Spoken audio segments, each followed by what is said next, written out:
E Vladimir, como procurador da República, você atuou também na parte internacional da famosa Operação Lava Jato, né?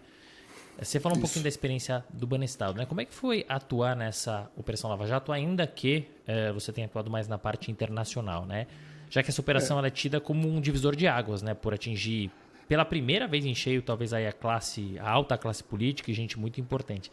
Como é que foi essa experiência? Você consegue contar um pouquinho dessa vivência, dessa rotina, de bastidores eventualmente? E para fechar, eu sei que você atua mais na parte internacional, mas até por envolver a classe política, a gente sabe, enfim, como é que está o Brasil, essa divisão toda. Como é que você fez para se blindar? Muito bem. São duas experiências diferentes, viu, Renato? Uma como membro de uma força-tarefa, eu fui do Banestado.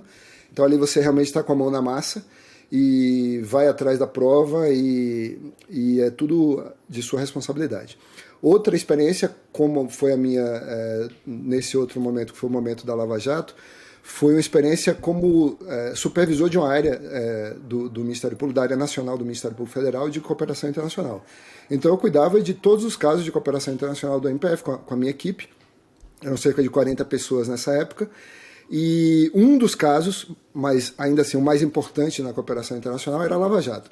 E por que era o mais importante? Porque, veja, o Banestado, que até 2014 era o maior caso de cooperação internacional do Brasil, teve 180 pedidos do Brasil para o exterior. A Lava Jato, no ano passado, tinha alcançado a casa dos 700 pedidos. Então, para ver a dimensão das coisas.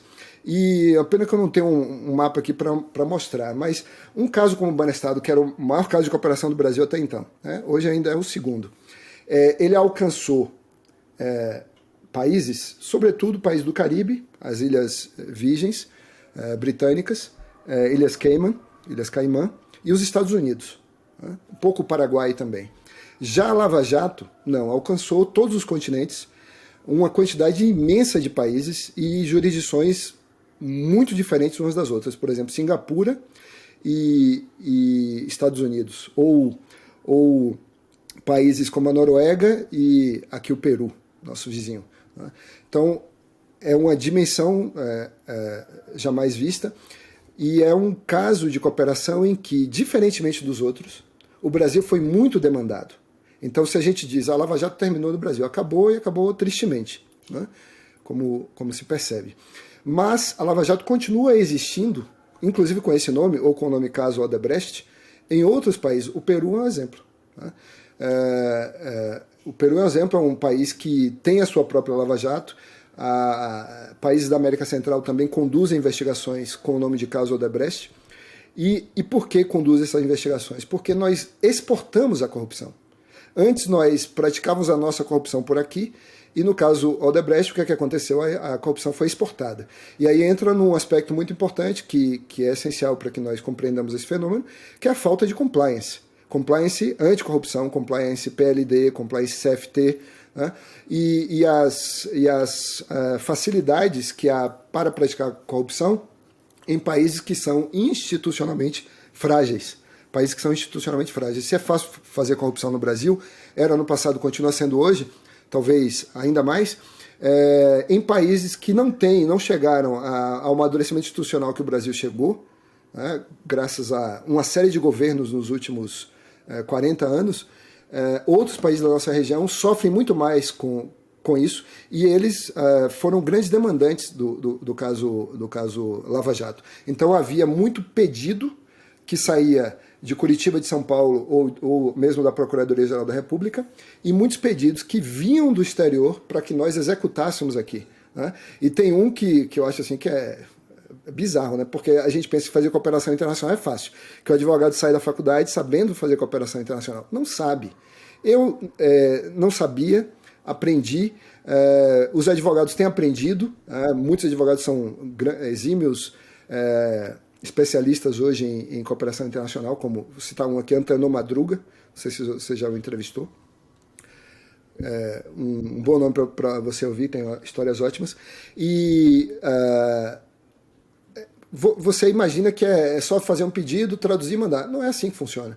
Uma vez, na Lava Jato, nós recebemos um pedido a partir do acordo da Odebrecht nos Estados Unidos, na Suíça e aqui no Brasil, aquele acordo tripartite, né, de dezembro de 2016, nós recebemos o pedido, eu recebia, porque quando os pedidos vinham do exterior, passavam primeiro por mim.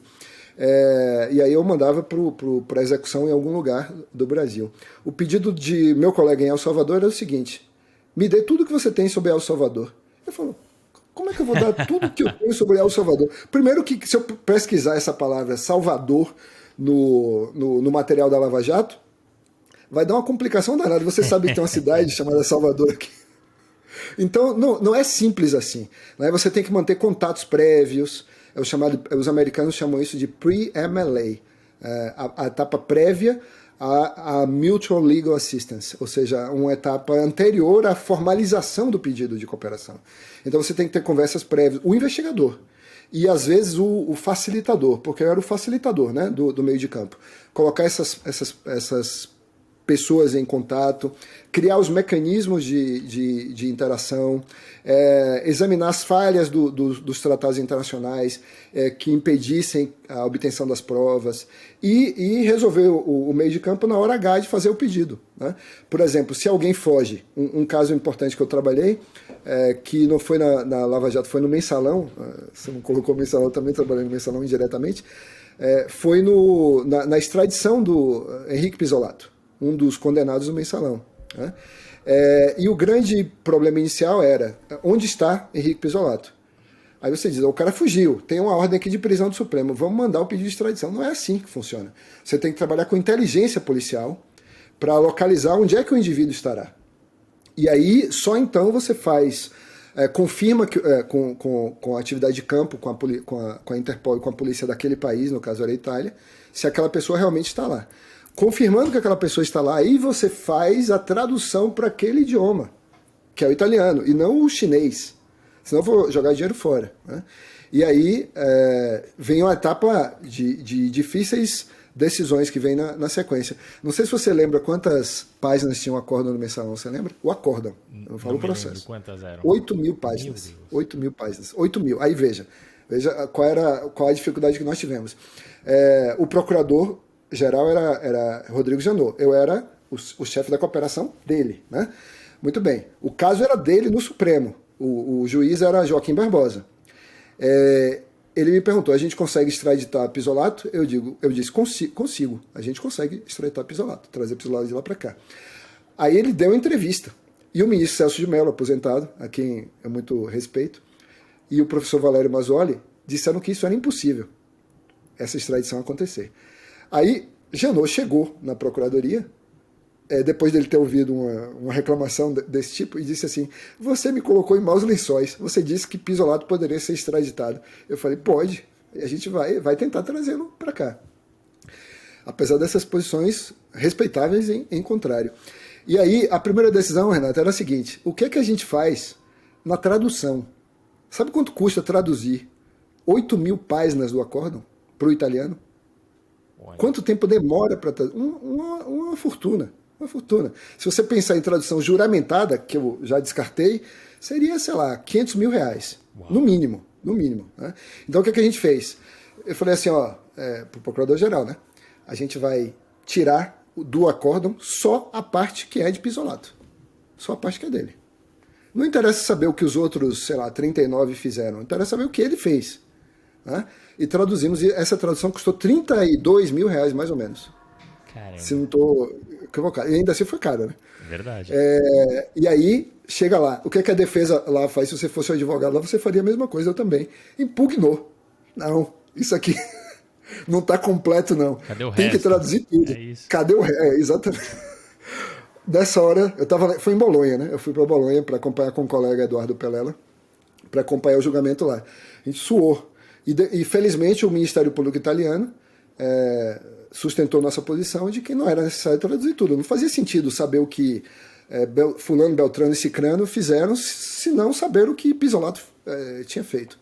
E aí, no final das contas, deu certo. Mas deu certo também por quê? Porque você mantém contatos com essas autoridades e descobre quais são os desafios que você vai enfrentar no processo. Você tem que antecipar o jogo. Né?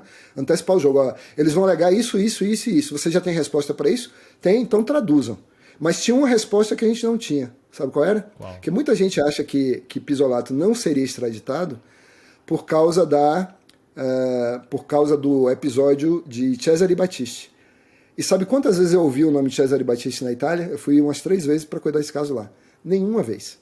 Nenhuma vez eu ouvi o nome de Cesare Battisti. Então, quem lê o jornal acha, não, eles não vão dar por causa de Cesare Battisti, porque o Brasil não tinha entregue o terrorista condenado, né? Muito bem. O que pesou foi o seguinte, no dia do julgamento, eram 3 juízas, é um tribunal de apelação em Bolonha, eram 3 juízas. E esse advogado italiano, a quem eu passei a respeitar muito, porque ele trabalhou muito bem, ele apresentou para o tribunal italiano Pedrinhas, no Maranhão. Lembra de Pedrinhas? Sim. Pedrinhas foi o lugar onde, né, se cortaram cabeças no sistema prisional brasileiro. Então, veja, para a gente pegar um corrupto condenado, nós temos que respeitar os direitos humanos. Né? Dos presos aqui, porque a Itália disse, ó, eu não posso entregar. Veja que coisa curiosa. Eu não posso entregar, a Itália dizendo para o Brasil, eu não posso entregar Pisolato para vocês, porque ele pode ser colocado numa unidade prisional como essa, ou como ou parecido, ou nela mesma. E isso é contrário à Convenção Europeia de Direitos Humanos. Nós não podemos fazer isso. E aí nós perdemos no primeiro julgamento. Nós só fomos ganhar no segundo julgamento, na Corte de Cassação em Roma. Por quê? Porque aí já nós tivemos que gastar mais dinheiro do contribuinte aqui para fazer inspeções em 2 presídios em Santa Catarina e uma inspeção aqui na Papuda. Eu fui pessoalmente na Papuda para filmar e traduzir o vídeo para o italiano, para apresentar ao tribunal dizendo, ó, a Papuda não é Pedrinhas e essas 2 penitenciárias de Santa Catarina, ele era de lá, né? Por isso que a gente escolheu Santa Catarina, também não são Pedrinhas. Então vocês podem mandar para cá que ele será colocado numa dessas unidades aqui. E além disso, o procurador-geral na época e o ministro da Justiça também na época tiveram que fazer